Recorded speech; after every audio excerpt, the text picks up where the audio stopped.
Chief justice का कानून की पासदारी न करने पर सख्त बरहमी का इजहार। एसपी इस्लामाबाद रुखसार मेहदी को तलब कर लिया।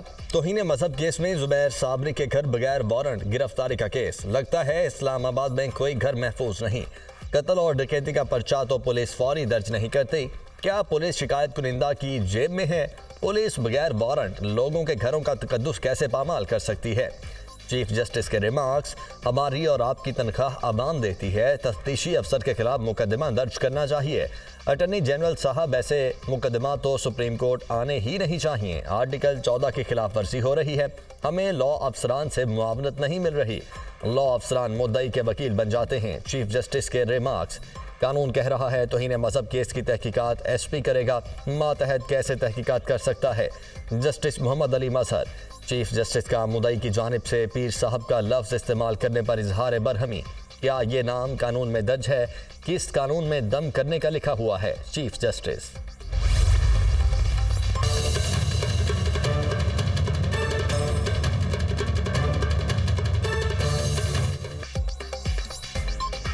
मुल्क में हुक्मरानी की जंग, विफाक, पंजाब और केपी में इक्तदार के लिए उम्मीदवार सामने आ गए। सिंध और बलोचिस्तान में वजारत आला के लिए ताहाल कोई नाम सामने न आया। मुस्लिम लीग नून ने शहबाज शरीफ को वजीर आजम और मरियम नवाज को वजीर आला पंजाब की उम्मीदवार नामजद कर दिया। नवाज शरीफ ने ओहदों के लिए नामजदगियां कर दी। कायद नून लीग ने अवाम और सियासी ताउन पर तमाम जमातों और कायदीन का शुक्रिया अदा किया। नवाज शरीफ ने इस यकीन का भी इजहार किया कि इन फैसलों के नतीजे में पाकिस्तान मुआशी खतरात, अवाम महंगाई से निजात पाएंगे। तर्जुमान मुस्लिम लीग नून मरियम औरंगजेब का ट्वीट।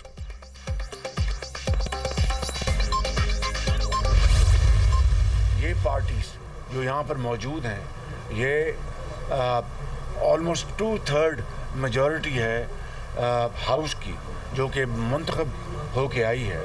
मैंने आज प्रेस कॉन्फ्रेंस में कहा कि अगर जो पीटीआई सपोर्टेड जो इंडिपेंडेंट्स हैं, जो भी हैं, अगर वो हुकूमत बनाने का वो शौक़ रखते हैं, उनके पास अगर मेजॉरिटी है तो ले आएँ। ये सब उस मेजॉरिटी का एहतराम करेंगे। धरने और लॉन्ग मार्च जिन्होंने किए, ये सब के लिए पैगाम है कि ये धरना देने का वक्त नहीं है, ये लॉन्ग मार्चेस करने का वक्त नहीं है, ये गुर्बत ख़त्म करने का वक्त है, ये बेरोज़गारी ख़त्म करने का वक्त है। पार्टी की मशावरत से, मियां नवाज शरीफ की मशावरत से पंजाब में हमारी जो वज़ीर आला के कैंडिडेट हैं वो मरियम नवाज शरीफ। शहबाज शरीफ ने सब जमातों को मीसा के मईशत की दावत दे दी। कहा, ये धरने और लॉन्ग मार्च का नहीं, गुर्बत ख़त्म करने का वक्त है। इलेक्शन ख़त्म हो गया। हमारी जंग पाकिस्तान को दरपेश चैलेंजेस के खिलाफ है। हमारा सबसे पहला और बड़ा चैलेंज मुल्क की मईशत को मुस्तहकम करना है। तमाम फैसले बाहमी मुशावरत से होंगे। अवाम को मायूस नहीं करेंगे। कौम को बताना चाहते हैं कि हम मुनकसिम मैंडेट को तस्लीम करते हैं। पाकिस्तान की जमहूरियत को मजबूत करना है। हमारे पास अक्सरियत है। पाकिस्तान की बेहतरी के लिए शबाना रोज़ मेहनत करेंगे। शहबाज शरीफ की गुफ्तगू। प्रेस कॉन्फ्रेंस के दौरान शहबाज शरीफ आसिफ जरदारी को सदर कहकर मुखातिब करते रहे। दोस्तों, आज हमने तय किया है कि हम आपस में मिल बैठ के हुकूमत बनाएंगे। इंशाअल्लाह पाकिस्तान को मुश्किलों से निकालेंगे और अल्लाह ने चाहा तो हर वो मुश्किल जो हमें पाकिस्तान में पेश आ रही है, चाहे इकनॉमिकल हो, चाहे टेररिज्म हो या रिकन्सिलिएशन हो, रिकन्सिलिएशन भी करनी है और रिकन्सिलिएशन में पीटीआई भी शामिल है। हमें पता है कि क्या कर्ज हो गया है, हमें पता है कि क्या आने वाला हमारे पास कितनी किस्तें देनी है कर्ज़ों की। तो हर चीज़ को पे नज़र रखते हुए हमने ये सोचा है और ये फ़ैसला किया है कि हम आपस में मिल बैठें। हाँ, ज़रूर हम आपस में एक दूसरे के ख़िलाफ़ इलेक्शनें भी लड़े हैं, मगर उसके बावजूद ये कोई ज़रूरी नहीं कि हमेशा के लिए इलेक्शन में होता है, मुखालफत होती है तो इलेक्शनरी मुखालफतें थी, कोई आइडियोलॉजिकल मुखालफतें हमारी नहीं है। साबिक सदर आसिफ जरदारी ने फिर पाकिस्तान खप्पे का नारा लगा दिया। तय किया है मिलकर हुकूमत बनाएंगे। हर मुश्किल से पाकिस्तान को मिलकर निकालना है। हम मुफाहमत चाहते हैं। पीटीआई को भी मुफाहमत में शामिल करेंगे। हमने एक दूसरे के खिलाफ इलेक्शन लड़े हैं, जरूरी नहीं इलेक्शन वाली मुखालिफत हमेशा के लिए रहे। हम मिल सकते हैं, बैठ सकते हैं और मुल्क को चला सकते हैं। आसिफ जरदारी की दीगर रहनुमाओं के हमरा न्यूज़ कॉन्फ्रेंस, चौधरी शुजात हुसैन की रिहाइश गाह पर अहम बैठक, हुकूमत साजी समेत सियासी सूरत हाल पर गौर किया गया।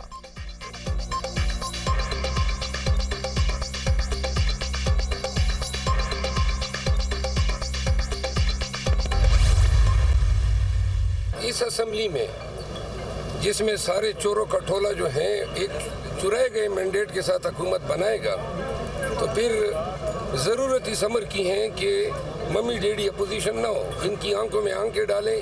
अगर मुझे पार्टी ये फ़राइज़ तफवीज़ करती है, मैं समझता हूँ कि इन हालात में गवर्नमेंट को एक ऐसे अपोजिशन देने की ज़रूरत है जो न कि सिर्फ इनके करतूत जो हैं उनको आवाम के सामने लाएं, बल्कि ज़्यादा से ज़्यादा उनको ये बताएं कि जिस चोरी शुदा मैंडेट के साथ आपने हुकूमत बनाई हुई है, MQM को जो 17 सीटें दी गई सारी की सारी 1,20,000 1,30,000 के मार्जिन से हमने जीती है। चोरों का टोला चोरी किए गए मैंडेट पर हुकूमत बनाएगा। MQM को जो 17 सीटें दी गईं वो हमने 1 लाख के मार्जिन से जीते हैं। मुझे अपोजिशन लीडर का ओहदा मिलता है या नहीं, पार्टी फैसला करेगी। अपोजिशन लीडर ऐसा हो जो इनको बताए कि ये चोरी किए गए मैंडेट से आए हैं। रहनुमा PTI शेर अफजल मरवत की मीडिया टॉक।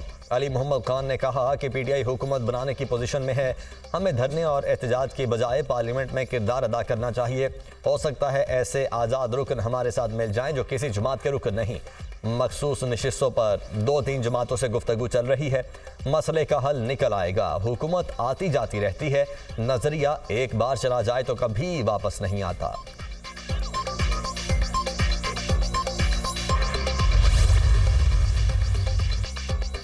MQM का हुकूमत साजी में मुस्लिम लीग नून का साथ देने का ऐलान।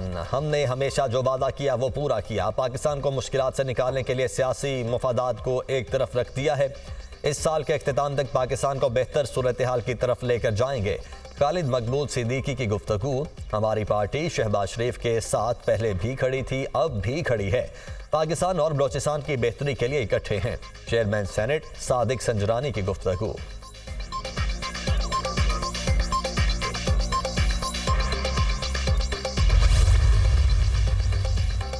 सदर मुस्लिम लीग नून की मौलाना फजलुर रहमान से उनकी रिहायश गाह पर मुलाकात। JUI सरबराह को इत्तेहाद में शामिल होने की दावत। हमारा मैंडेट कैसे चोरी हुआ, मौलाना फजलुर रहमान का शिकवा। दोनों रहनुमाओं का जल्द दोबारा मुलाकात पर इत्तेफाक। शहबाज शरीफ का BAP रहनुमा सरदार खालिद मकसी को टेलीफोन। हुकूमत में शामिल होने की दावत। JUI की मरकजी मजलिस आमिला का अहम इजलास आज फिर होगा। असम्बलियों में बैठने या ना बैठने से मुतल्लिक फैसला एजेंडे में शामिल। JUI इजलास में हुकूमत या अपोजिशन में बैठने पर भी गौर करेगी।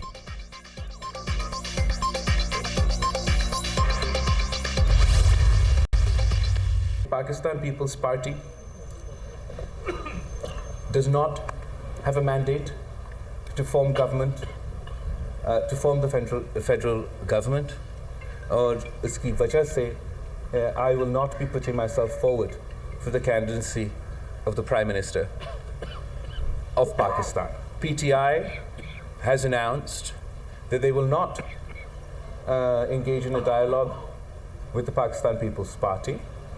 Muslim League Nawaz, who is the only political party in the National Assembly who have reached out to the Pakistan People's Party and invited us to join their government. हम part of the government नहीं बनेंगे, मगर जहाँ तक उनके prime ministership के votes है, budget के वोट्स है, लेजिस्लेशन होंगे, उस पर हम इशू टू इशू ज़रूर सपोर्ट करेंगे। पाकिस्तान पीपल्स पार्टी प्रेसिडेंसी के लिए, चेयरमैन सेनेट के लिए, स्पीकरशिप के लिए अपने उम्मीदवार खड़े करेंगे। पीपल्स पार्टी का वजारत उज़्मा के लिए मुस्लिम लीग नून को वोट देने का ऐलान। हुकूमत की तश्कील यकीनी बनाने के लिए नून लीग के वज़ीर आज़म के उम्मीदवार को वोट देंगे। हम विफाकी हुकूमत में वजारतें नहीं लेंगे। पीपल्स पार्टी विफाकी काबीना का हिस्सा बनने में दिलचस्पी नहीं रखती। ख्वाहिश है आसिफ जरदारी मुल्क के सदर बने। मुल्क जल रहा है, बचाने की सलाहियत सिर्फ आसिफ जरदारी के पास है। पीपल्स पार्टी सदर, चेयरमैन, सेनेट, स्पीकर कौमी असम्बली के ओहदों के लिए उम्मीदवार खड़ा करेगी। आईनी ओहदे हमारा हक है। पीपल्स पार्टी के पास विफाक में हुकूमत बनाने का मतलूबा मैंडेट नहीं है। खुद को वज़ीर आज़म की दौड़ में शामिल नहीं करता, नहीं चाहता मुल्क को एक और इलेक्शन की तरफ जाना पड़े। हम चाहते हैं हुकूमत कायम हो और उसे चलने दिया जाए। हम एहतजाज के साथ इस इलेक्शन के नताइज को तस्लीम करेंगे। बिलावल भुट्टो की CEC इजलास के बाद न्यूज़ कॉन्फ्रेंस। बिलावल भुट्टो ने दीगर सियासी जमातों से राबते के लिए 6 रुकनी राबता कमेटी भी कायम कर दी।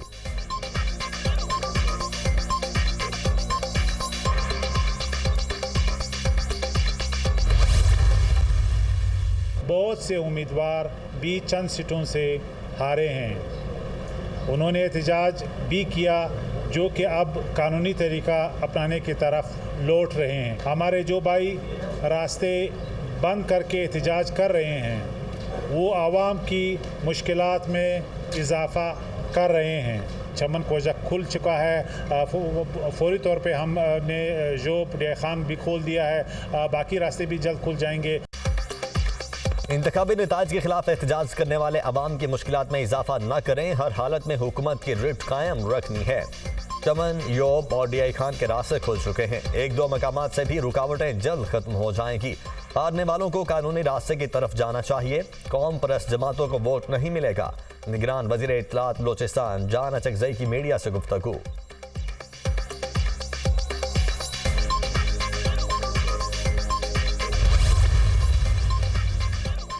हुकूमत साजी में पेशरफ्त के मईशत पर मुस्बत असरात। स्टॉक मार्केट में 1100 से ज्यादा पॉइंट्स का इजाफा देखा गया।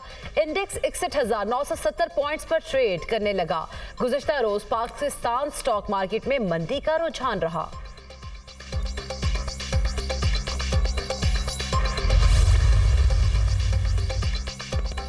गिलगित बल्तिस्तान की आला अदलिया में जजीज तायुनाती केस की समाअत। दौरान समाअत मकबूजा कश्मीर पर भारत के गैर कानूनी कब्जे का तज़किरा। भारत ने तो कश्मीर को हड़प कर लिया है। कश्मीर और GB का जो हिस्सा हमारे पास है, वहाँ रेफरेंडम करवा लें। चीफ जस्टिस काजी फायज ईसा, गिलगित बल्तिस्तान के लोगों को मालूम ही नहीं कि उनकी आईनी हैसियत क्या है। चीफ जस्टिस के रिमार्क्स। गिलगित बल्तिस्तान को सूबाई हैसियत देकर आईनी धारे में लाना चाहते हैं, लेकिन आलमी कन्वेंशन रुकावट हैं। रेफरेंडम अक़वाम मुत्तहिदा ही करवा सकती है। एडिशनल अटर्नी जनरल के दलाइल। अक़वाम मुत्तहिदा को बुला लें, इस तस्वाब राय हो जाएगा। मुझे मालूम नहीं है, सिर्फ आपसे पूछ रहा हूँ कि ऐसा हो सकता है या नहीं। चीफ जस्टिस ने रिमार्क्स दिए कि क्या विफाकी हुकूमत बन गई है? वज़ीर आज़म कौन है? चीफ जस्टिस काजी फायज ईसा। हुकूमत नहीं बनी, वकील GB हुकूमत साद हाशमी। अगर हमारे KPK में सीटें ज़्यादा आई तो इसका मतलब है कि इलेक्शन फ्री एंड फेयर हुए और पंजाब में वो लोग जीते। ऐसा नहीं है। हकीकत ये है कि जितनी हमारी सीटें आई हैं KPK में, इतनी ही सीटें आई हैं हमारी पंजाब में, और इसी तरह की सीटें बलूचिस्तान, और इसमें तो हम का समझते हैं कि पंजाब में ज़्यादा धांधली की गई है, और जो आखिरी स्टेज था जिस वक्त इलेक्शन का रिजल्ट आना रोक लिया गया, उसी वक्त हुआ है। हमारे कैंडिडेट एक्सेप्ट के ये 1-2 गए हैं, बाकी हमारे साथ इस वक्त स्टिक है और वो रहेंगे। अदरवाइज मेरे पास जो इन्फॉर्मेशन आई वो ये है कि उनको इवन अप टू 25-25 करोड़ तक की ऑफर आई है, और लोगों पे प्रेशर भी डाला जा रहा है कि आप कहीं जाएं। हम पार्लियामेंट का हिस्सा बनेंगे, डिस्पाइट ये कि हम मेजॉरिटी में, डिस्पाइट द फैक्ट कि we have won the popular vote, और हमारे पास आवाम का मैंडेट है। इस सब कुछ के बावजूद, बजाय इसके कि हम सड़कों पे जाए, हमने दिल पे पत्थर रखकर कि ये फैसला किया हुआ कि नहीं, हम जाएंगे, हम पार्लियामेंट में बैठेंगे, पार्लियामेंट का हिस्सा बनेंगे, हम एजुकेशन की तरफ राइट है नहीं जाएंगे। हमारे आजाद उम्मीदवारों को 25-25 करोड़ रुपए की ऑफर हो रही है। खरीदने की कोशिश की गई तो ये गैर आईनी और गैर कानूनी होगा। उम्मीदवारों पर बहुत प्रेशर है, फिर भी वो हमारे साथ जुड़े हैं। KP में हमारी जितनी सीटें हैं उतनी ही पंजाब में भी हैं। जब नताइज रोके गए तो उस वक्त ही पंजाब में धांधली हुई। हमारी 180 सीटों को 92 दिखाया जा रहा है। हमारी निशिस्तें मुस्लिम लीग नून और पीपल्स पार्टी के पास है, उनसे राब्ता नहीं करेंगे। तहफ़्फ़ुज़ात के बावजूद पार्लियामेंट का हिस्सा बनेंगे। सड़कों पर निकलकर कोई अफरा तफरी नहीं फैलाएंगे। PTI के इंट्रा पार्टी इलेक्शन मार्च में हो जाएंगे। रहनुमा तहरीक इंसाफ बैरिस्टर गोहर अली खान की दुनिया न्यूज़ के प्रोग्राम दुनिया कामरान खान के साथ में गुफ्तगू।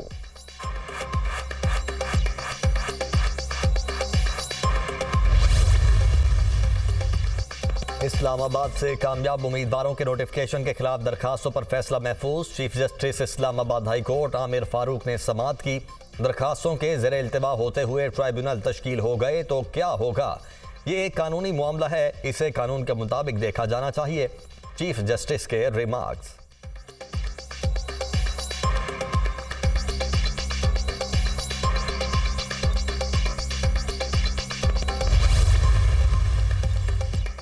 कौमी असेंबली के मजीद उम्मीदवारों की कामयाबी का नोटिफिकेशन जारी। NA 125 लाहौर से मोहम्मद अफजल, NA 126 से सैफुल मलूक खोखर, NA 124 से राना मुबशर इकबाल, NA 129 से मियां मोहम्मद अजहर कामयाब करार, NA 141 साहिबाल से सैयद इमरान अहमद शाह, NA 82 सरगोदा से मुख्तार अहमद मलिक, NA 93 चिन्योट से गुलाम मोहम्मद, NA 94 चिन्योट से कैसर अहमद शेख, NA 98 फैसलाबाद से चौधरी मोहम्मद शहबाज, जबकि NA 112 ननकाना साहब से शर्जरा मनसब फातेह करार, NA 229 से जाम अब्दुल करीम, NA 230 से आगा रफीउल्ला, NA 231 से अब्दुल हकीम बलोच, NA 232 से आसिया इसहाक, NA 233 से जावेद हनीफ कामयाब।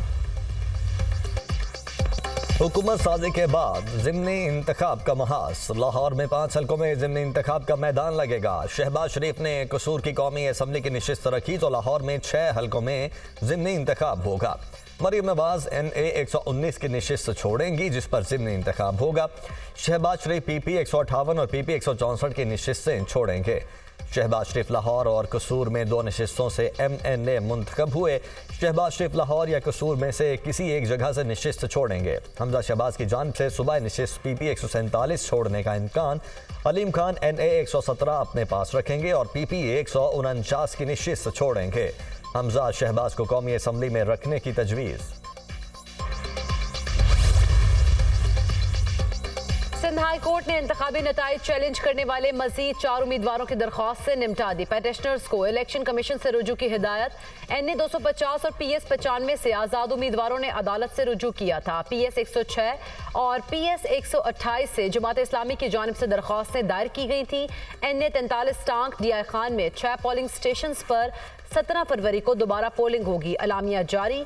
अमन अमान की खराब सूरत हाल के बायस पोलिंग मुलतवी की गई थी। इलेक्शन कमीशन का PV 21 में और RO ऑफिस में रिकॉर्ड के नुकसान का नोटिस। तहकीकात के लिए 4 रुकनी कमेटी तश्कील दे दी।